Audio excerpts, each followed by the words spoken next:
I'm just going to do a quick video. I haven't done one in a while. Went and got some stuff the other night. Stopped at O'Reilly's. I needed some a good hammer and a dead blow. We can't use wood handles. I've got a wood handle hammer at work. I'll go through the stuff that I got. I spent about 60, I think it was 61 or 62, 61, something like that. Yeah, we'll just go into it. The first one's this Titan hammer. It's a 16 ounce, still got the tag on it. I've been needing a hammer for work. Like I said, we can't have wood handled hammers, so I got to bring a couple of my ball peen home. So I just picked up one. It was 15, almost 16 bucks for this. Versus, if you'll look, this is a Snap-on. I'm not going to say what I paid for this one.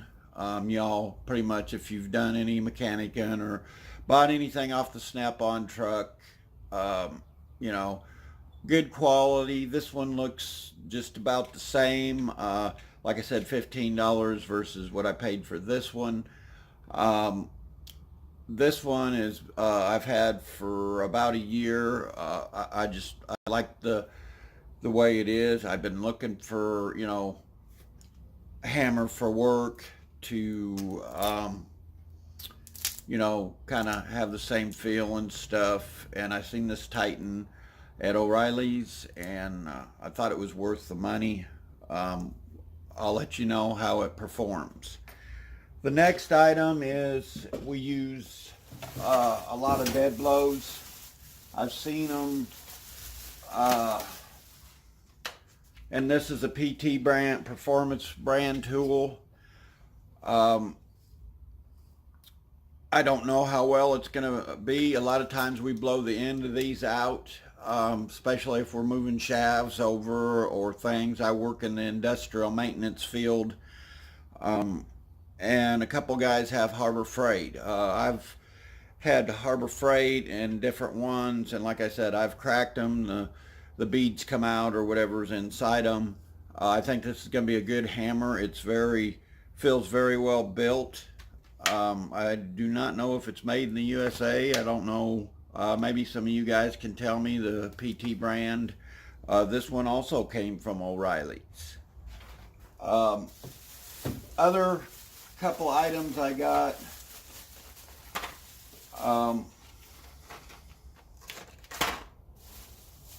And we go through these a lot. I don't know if you can see them. It's a 3-piece shot pin punch set. We've got a lot of equipment that we got to knock the dowel pins and different things out. Some of them are hardened, some of them are not. And we usually break the tips on them. I have not yet found a good set. The only reason I went and bought these the other night, we were trying to work on a piece of machinery, and it took me about probably 10-15 more minutes because, you know, the different ones, we had Stanley, we had Blackhawk, we had Blue Point. I ended up breaking 3 of them.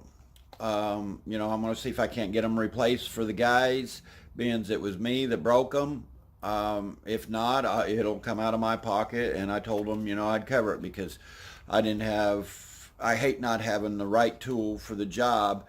And that's one thing every mechanic knows. If you use it more than 3 times, you really ought to buy it. That's just respect. And if you tear a guy's tools up and, you know, the company won't replace it for them, go ahead and replace it. You know, you'll get a little bit more respect. And for you new guys, that's just a little bit of information. We've got a couple mechanics in our shop that are new, and they're learning, and you know, it's just common etiquette. So yeah, that just wanted to throw that out there. Also, screw extractor. I've got the round ones. I broke one of mine getting a screw out. I've had a set of these in the past. I don't know what I've done with them.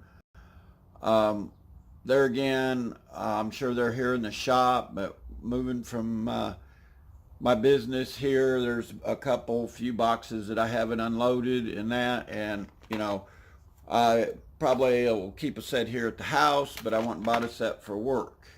These screw extractors, if you don't have a set of them, they come in handy.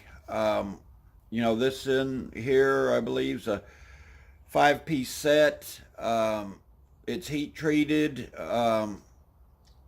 It's from 3/16 to 5/8. You can get broken bolts, screws, whatever. Well worth the money. If you don't have a set of these, you really need to get a set. Really, that's all I have for you today. I'm kind of short on time, getting ready for work and all. But yeah, if you are in any part of the maintenance field or car mechanic or just anything, I personally don't like borrowing other guys' tools unless I have to. People ask me, well, why do you have, so many drills like at work, and why do you have you've got your toolbox, back and forth, you take tools back and forth. As I go, I'm gonna, I'll have a set for here at the house. I'll have a set for work. But if I've got it, and I'm just one that don't like to borrow tools. Usually, if I tear a tool up, I feel bad that somebody else. Not only that, but I've tore somebody else's tool up. Plus, I'm going to have to go buy that tool for them, and I'm going to have to buy a duplicate for myself. So why shouldn't I just go out and buy it, purchase it, and have it? A lot of people don't understand in our field, especially in the maintenance field or industrial maintenance field, that we do buy our tools. I had a lady the other day say something about that, well, you guys don't purchase, the company purchases them for you. And I says, no, ma'am, they don't. And she couldn't understand why the company wouldn't purchase the tools. And I said, well, it's like anything, if you're, that's your field or that's your job, electrician's not going to borrow a meter or whatever.